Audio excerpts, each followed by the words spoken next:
రమ్మా ఇట్రా రమ్మా టీచరు కూర్చోండి.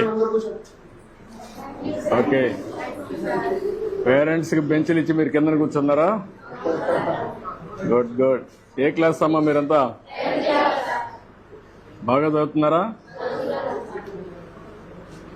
అందరూ ఫస్ట్ క్లాస్ వస్తుందా? చెప్పండి. నేను నిజం చెప్పడం కాదు, మీ నమ్మకం చెప్పండి. ఇంకా 6 నెలలు టైం ఉంది. బాగా చదువుకుంటే బ్రహ్మాండంగా వస్తారు. నమ్మకమేనా? ఏమ్మా టీచర్స్ అంతా పిల్లలంతా మీ పిల్లలేనా? తల్లులంతా కూడా తండ్రులు తక్కువ వచ్చారే, పనికి వెళ్ళిపోయారా? ఎంతమంది తండ్రులు అలా చేలిపోయి ఎత్తండి. పిల్లలు మీరు కాదు, పిల్లలు ఎత్తారు. మీ తండ్రి రాని వాళ్ళు చేలి పైకెత్తండి. తప్పేం లేదమ్మా, తప్పేం లేదు. ఓకే, 2, 4, 6, 8, 10, 12, 14, 16, 17. ఓకే, తల్లులు రానివాళ్ళు చేలి పైకెత్తండి. మీ అమ్మ రానివాడు, తల్లి రానివాడు ఒకరేనా? ఇద్దరు.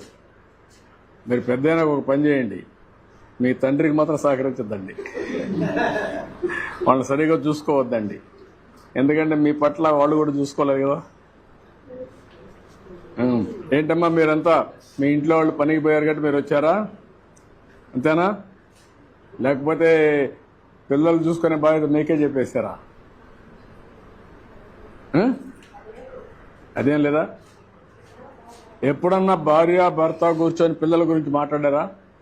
ఆలోచిస్తున్నారా? ఎన్ని రోజులకు ఒకసారి ఆలోచిస్తున్నారు? చెప్పం ఫ్రాంక్ గా, నేను అడిగేది. చాలా తక్కువ అమ్మా. అంటే మీరు ఆస్తుంది, వ్యాపారం ఉంటుంది, ఇలాంటి ఉద్యోగం ఉంటుంది, కానీ పిల్లలే మీ ఆస్తి. వాళ్ళు పెద్దయి బాగా ప్రయోజకులైతే మిమ్మల్ని సరిగా చూసుకోవడమే కాకుండా వాళ్ళ జీవితాలు బాగుపడతాయి. వాళ్ళ కోసం మీరు కష్టపడుతున్నారు. అలాంటప్పుడు ఆ పిల్లల చదువు ఎట్లుంది? చదువు అనేది పెద్ద ఆస్తి. నాలెడ్జ్ ఎకానమీలో పిల్లలకు చదువు అనేది చాలా గొప్ప ఆస్తి. అది దాన్ని ఎంత పెంచితే అంత ఉపయోగపడుతుంది మీకు.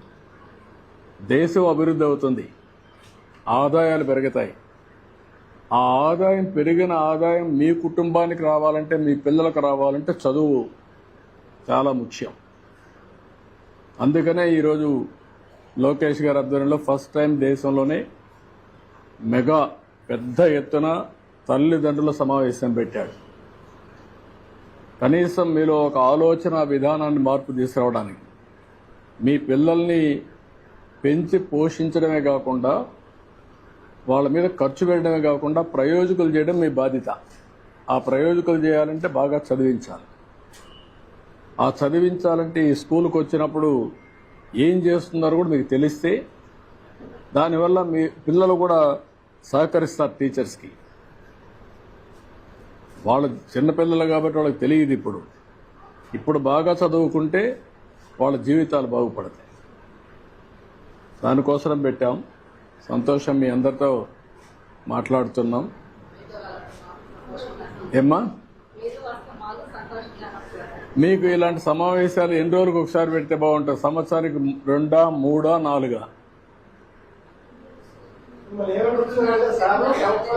ఇలాంటి సమావేశాలు పెట్టి మీకు అందరికి ఫోన్లు ఉన్నాయా? ఏదైనా మెసేజ్ పంపిస్తే అందరూ చేరుతుందా? ఏమ్మా పిల్లలు మీరు చెప్పండి, మీ తల్లికి కానీ తండ్రికి కానీ ఫోన్లు ఉన్నాయా? లేవని వాళ్ళు చేలిపైకి ఎత్తండి. అందరికీ ఉన్నాయి. కాబట్టి నేను 30 ఏళ్ల ముందు ఆలోచించాను ఫోన్లన్నీ. ఇప్పుడు అందరికీ ఫోన్లు వచ్చేసాయి. ఇప్పుడు ఆ ఫోన్ వచ్చిన తర్వాత ఇప్పుడు నెలవారీగా మీరు పరీక్షలు పెట్టినప్పుడు కానీ మీ పిల్లలు స్కూల్కి రాకపోతే కూడా మీకు పంపిస్తారు. ఈరోజు రాలేదనుకోండి, చెప్పకుండా మీకు మెసేజ్ వచ్చేస్తుంది. మీరు దానిపైన పిల్లల్ని అడగచ్చు. అదే సమయంలో మీరు పరీక్షలు రాస్తానే ఎన్ని మార్కులు వచ్చా కూడా ఇంటికి పంపించేస్తాం.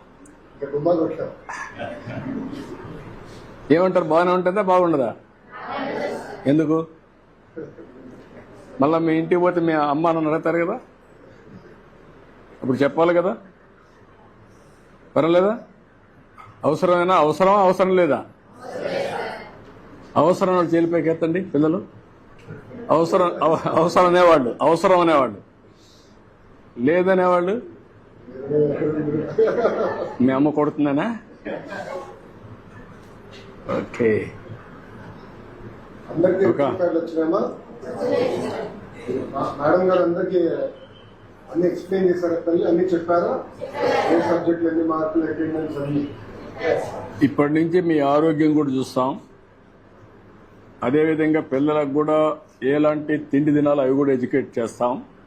పౌష్టికాహారం ఇవన్నీ కూడా, అంటే వ్యక్తిగతంగా పనికొచ్చే పనులన్నీ, వాళ్ళ ఆరోగ్య విషయాలు కూడా ఎప్పటికప్పుడు అనలైజ్ చేసి దానిపైన కూడా వాళ్ళని ఎట్లా బాగు చేయాలి, ఆరోగ్యంగా ఎట్లా పెట్టాలి, చిన్న చిన్న ప్రాబ్లమ్స్ ఉంటే అవన్నీ ఎట్లా అడ్రస్ చేయాలి, అవన్నీ కూడా చేపిస్తాం.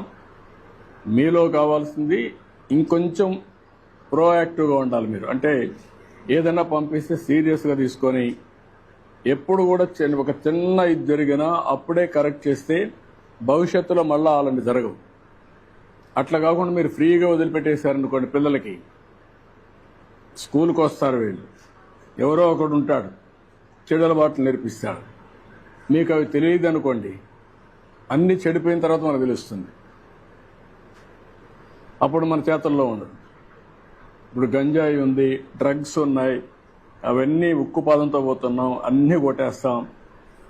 అదన్నీ అయినా కూడా ఎక్కడన్నా ఒకటో రెండో ఉంటే మీకు తెలిస్తే కంట్రోల్ అవుతారు. ఆ విషయం కూడా మీరు గుర్తుపెట్టుకోవాలి. ఇప్పుడు ఏజెన్సీ ఏరియా ఉంది, పాడేరు ఏరియా, అక్కడ గంజాయి పండిస్తారు. అది ఎంత తయారైపోయింది, దేశానికి పంపిస్తున్నారు, ఊరూరికి జరిపోయే పరిస్థితి వచ్చింది. అందువల్ల వచ్చినప్పుడు ఏం చేస్తారు, ఒక్కసారి ఎవరో ఇస్తారు, తీసుకుంటే మత్తుగా ఉంటుంది, ఇంకా దానికి అలవాటు అయిపోతారు.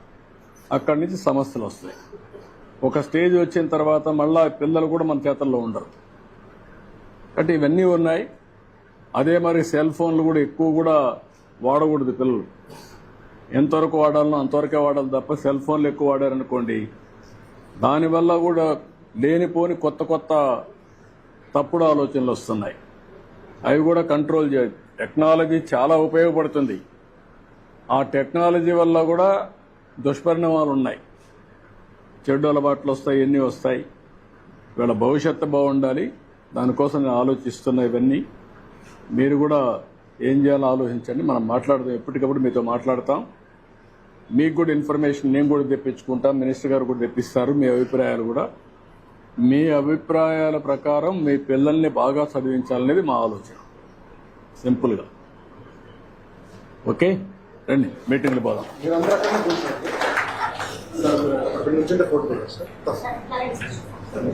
రామ్మా, ఇక్కడ ఆ బెంచ్లో కూర్చుంటాం. లేదు, కూర్చుంటాం.